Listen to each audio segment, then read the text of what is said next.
to see you. Good. You all set? Yep. You know, we're flying over right now. We're flying over a thing called the Gulf of America, and I'm signing a proclamation, and perhaps you could define that. This is a proclamation declaring today, February 9th, 2025, as the first ever Gulf of America Day.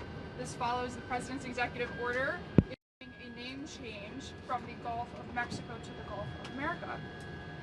And we're flying right over it right now. So we thought this would be appropriate. Even bigger than the Super Bowl. This is a big thing. And almost everybody now has assented to that. Attention on board. Ladies and gentlemen, if you could please direct your attention out the right side of the aircraft. Air Force One is currently in international waters, for the first time in history, flying over the recently renamed Gulf of America. Please enjoy the flight, and we are now about to head westbound to Super Bowl 59. Wow, he did that well. That's a good job. He did, isn't that nice? You know, we're about make America great again, right? That's what we care about. Okay, here we go.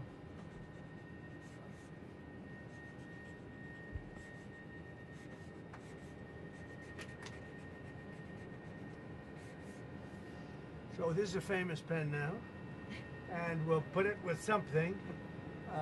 I'll ask you to do whatever you think we should do with it, Mr.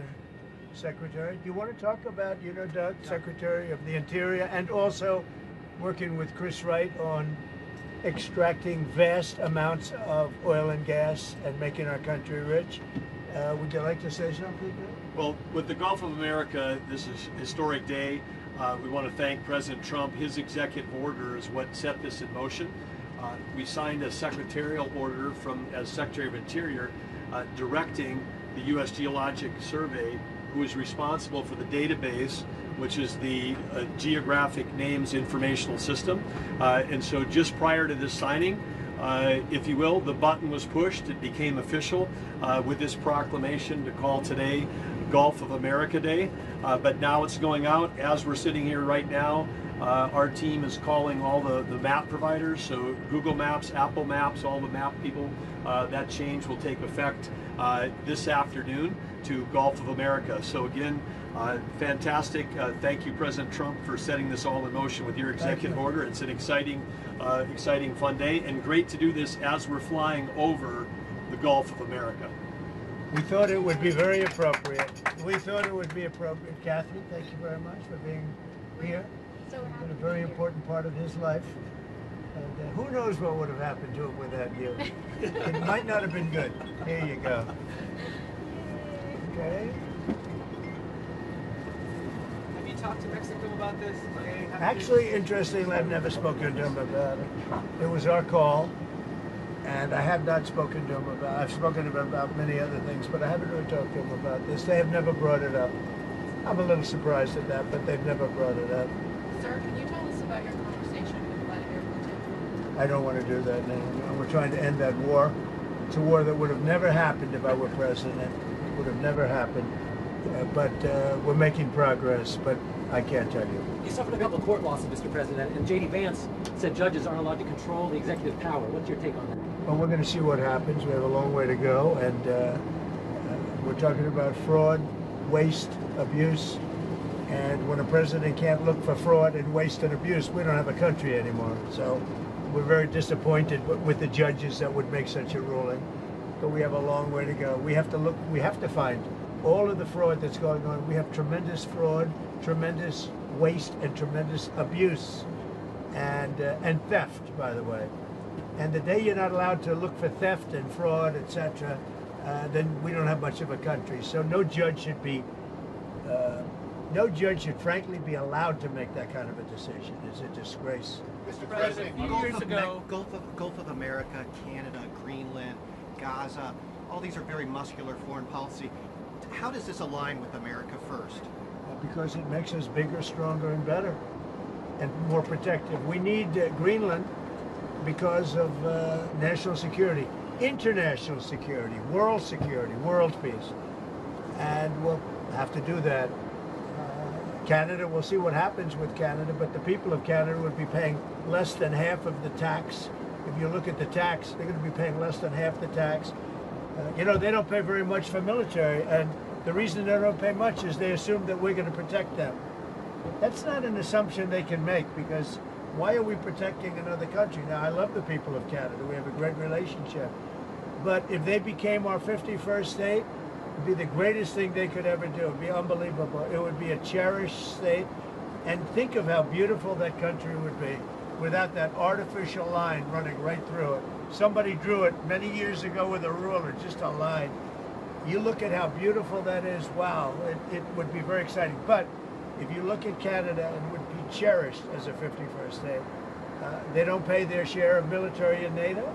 They pay very little for military. They're not protected at all. And the reason is they think we're going to protect them. The other thing is we subsidize them to the tune of about $200 billion a year. If we stop doing that, if we stop allowing them to make cars through tariffs and other things, cars, trucks, etc., what they make, they're not viable as a country. So would you agree that it's a more aggressive foreign policy than your first term? And why is that? It's more aggressive. It's better. Why? Because I think I've had a lot of experience. And in my first term, I was fighting everybody because they were very aggressive toward me. I always said survival and taking care of the country, not necessarily in that order. But I had to take care of the country, but I had a bunch of lunatics like Pelosi and all of these people. They fought me, and we won. And, you know, I had a lot of other things that were going on there. This time it's much more, they've lost their confidence. I think they've lost the respect of the American people with, you know, men participating in women's sports, with open borders, with transgender for everybody, for all the things that they're doing is so bad. When you allow people to empty their jails into your country with prisoners, killers, their mental institutions and insane asylums into our country, this is what they're doing. When you allow gang members from Venezuela, but many other countries coming into our country, we're getting them all out now.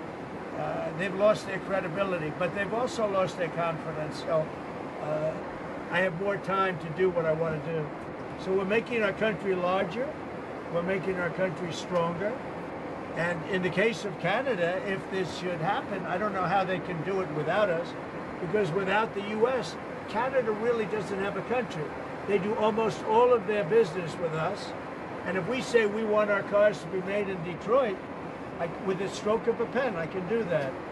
And other things in addition to that would not allow Canada to be a viable country. Mr. President, you said you You're going didn't to want honor first responders today, but you pardoned hundreds of people who assaulted first responders. Why did you do that? Who? I'm sorry. You were going to meet with first responders today, Yeah. but you pardoned people who assaulted first responders. No, I pardoned people that were assaulted themselves. They were assaulted by our government. I pardoned J6 people who were assaulted by our government. That's who assaulted, and they were treated unfairly.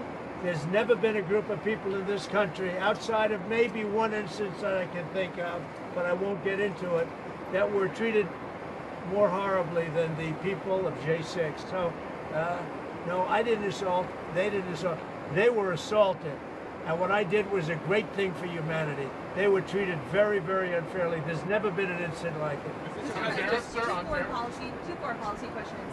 On Putin again, you realize if you don't clarify that, everyone's going to assume you're talking to President Putin regularly. Well, they can assume that. So is it safe? It makes sense. Well, I don't want to talk about it. And if we are talking, I don't want to tell you about the conversation. It's too early. But I do believe we're making progress. We want to stop the Ukraine-Russia war. And I want to stop it just because I hate to see all these young people being killed.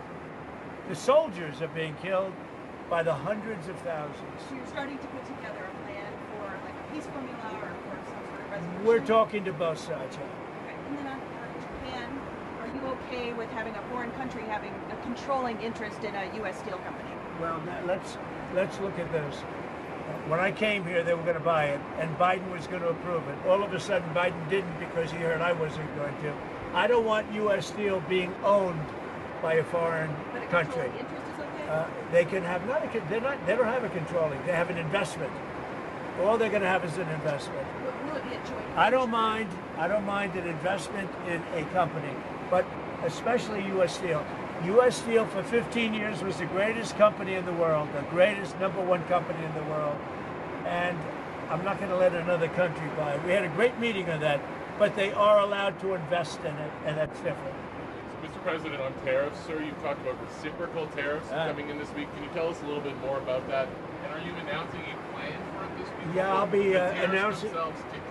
I'll be announcing probably Tuesday or Wednesday at a news conference reciprocal tariffs, and very simply, it's if they charge us, we charge them. That's all. When is it going to affect, sir? Almost immediately, but I'll be announcing the details of it, highly detailed, and it'll be great for everybody, including the other countries. But if they are charging us 130% and we're charging them nothing, it's not going to stay that way. This is on every country? Every country will be reciprocal, that's right. Every. Mr. President, can you confirm that It won't affect everybody because there's somewhere we have similar tariffs. But the ones that are taking advantage of the United States, we're going to have it's reciprocity, it's reciprocal. We're going to have a reciprocal tariff. But we'll have a news conference Tuesday or Wednesday. And just on the steel question, just so I understand. We'll also be announcing steel tariffs on Monday. On this, tomorrow? Monday, yeah, tomorrow. What countries will those go on? Everybody, steel. Including Canada and Mexico? Yeah, any steel coming into the United States is going to have a 25% tariff. What about aluminum, sir? Aluminum too. 10%? No, 25%. 25 for aluminum? 25 for both. For both. And on steel, sir, are you ruling out then Nippon Steel having a 51% stake or higher? They won't have a majority stake? Nobody can have a majority stake for U.S. Steel. They can for other companies, but not for U.S. Steel. I think you agree with that, don't you? U.S. Steel was one of our great companies, and through a lot of stupidity and bad government and also bad management of the company, it lost that luster. But it's going to gain it back, and tariffs are going to help. Tariffs are going to make it very successful again. And I think it is good management now, too. Yeah. Sir, may I ask one, please? Can you tell me, can you confirm that you'll be meeting with MBS and Sisi of Egypt soon? Will that be at the White House, or are you going to speak? Well, I'll be meeting with all of them numerous times, by the way, but I'll be meeting with all of them. And yeah, I think that it's a big mistake to allow people, the Palestinians or the people living in Gaza, to go back yet another time. And we don't want Hamas going back. And think of it as a big real estate site. And the United States is going to own it and will slowly, very slowly, we're in no rush, develop it. We're going to bring stability to the Middle East in a totally war-torn part of the Middle East. A part of the Middle East that has caused tremendous problem, the Gaza Strip. And we'll own it. It's totally demolished right now. It's a demolition site. It'll be reclaimed. It'll be leveled out, fixed up. There won't be anybody there. Hamas won't be there. We'll be building through other of the very rich countries in the Middle East. They'll be building some beautiful sites for the people, for the Palestinians to live in.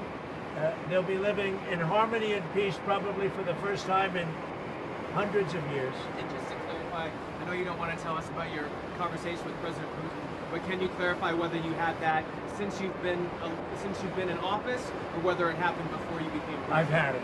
Let's just say I've had it. And I expect to have many more conversations. We have to get that war ended. It's going to end, and we have to get it ended. And we have to get it ended. So should have never happened, would have never happened if I was president. Mr. President, a couple of years ago, your vice president suggested that if the Supreme Court rules in a way you don't like, just let them enforce it. Do you agree with that? Say it, the last part.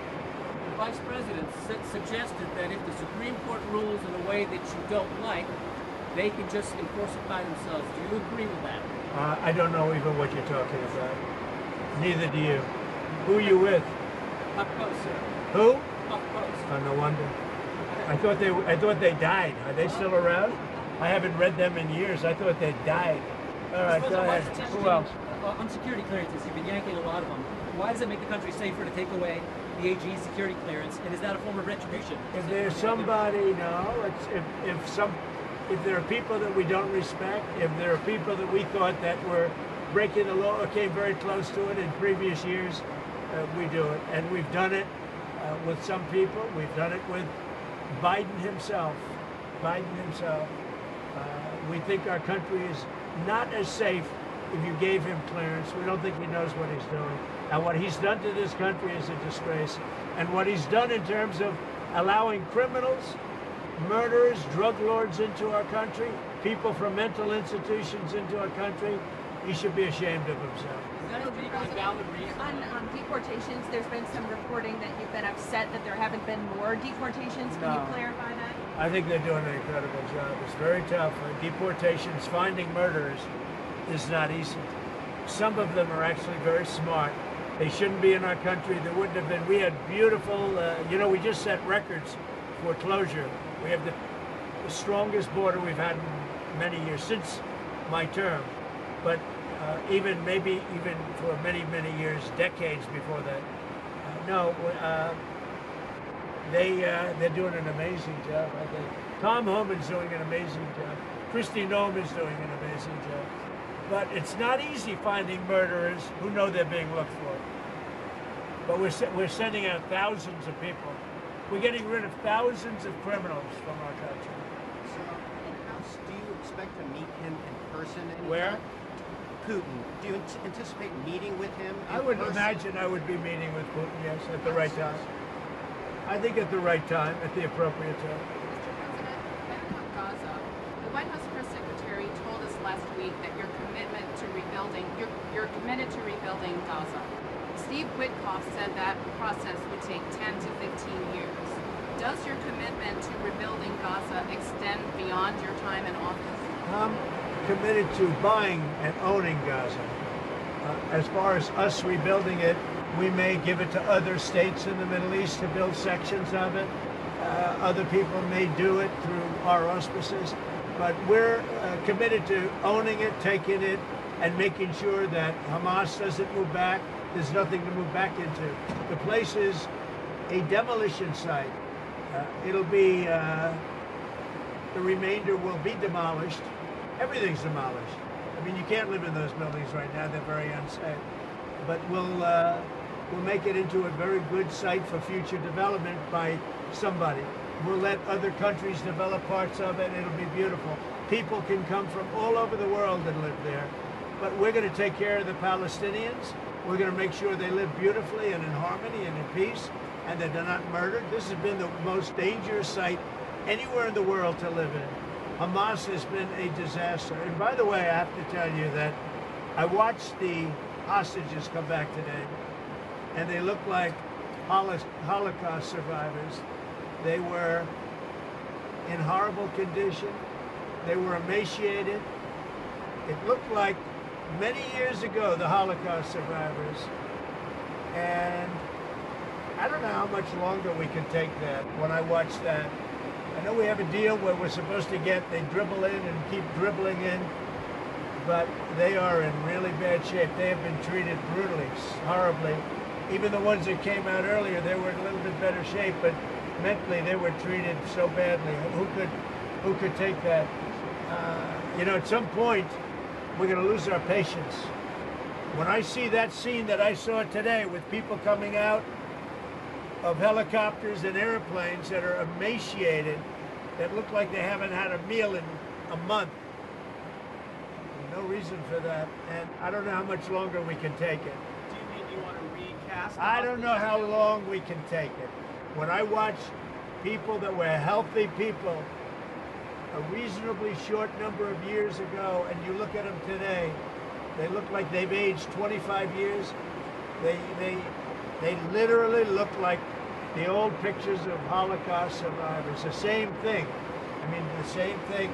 And I don't know how long we're going to take that. Mr. President, have you gotten some advancement in your proposals for some of the Gulf or Arab nations to take some of the Palestinian people? And if not, like, what do you think the reason is for their hesitance? Is there some very honest reason that they haven't told you privately, or that you think why they're hesitant to take the Palestinian people? Why are they hesitant to take them? Because they never spoke to me. They spoke to other people. They didn't speak to me. When they speak to me, they're going to take them. Is it because they think that you would not allow them to return to Gaza? Is that part of it? They don't want to return to Gaza. If we could give them a home in a safer area, the only reason they're talking about returning to Gaza is they don't have an alternative. When they have an alternative, they don't want to return to Gaza.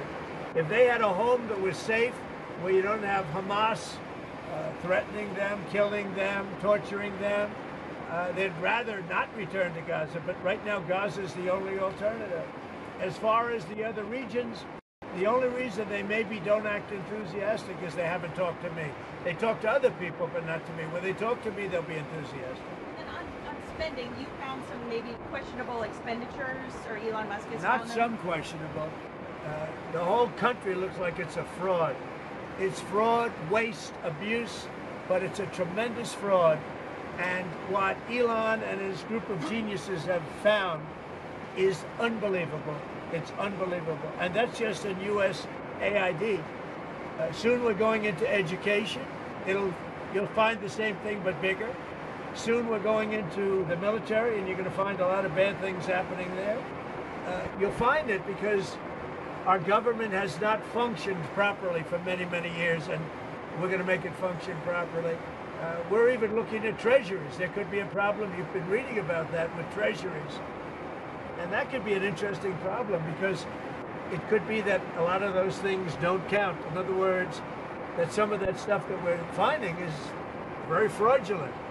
Therefore, maybe we have less debt than we thought of. Think of that. So a lot of things are happening, but Elon's doing an excellent job. We started with 12 guys with high IQs, and now we have 100 guys with very high IQs. Do you think Congress has failed to do their oversight, or do you think Yeah. your first administration, some of your cabinet agencies? I think failed to do everybody their job? failed. I think everybody failed. And why does Elon's financial disclosure remain secret?